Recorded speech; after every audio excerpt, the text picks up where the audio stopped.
knatschende Dielen können ganz schön nervig sein, aber es gibt eine ganz einfache Lösung dafür: Dielenschrauben.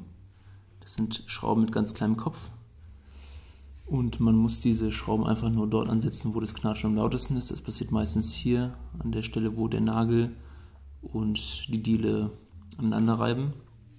Man setzt einfach an, schraubt sie rein.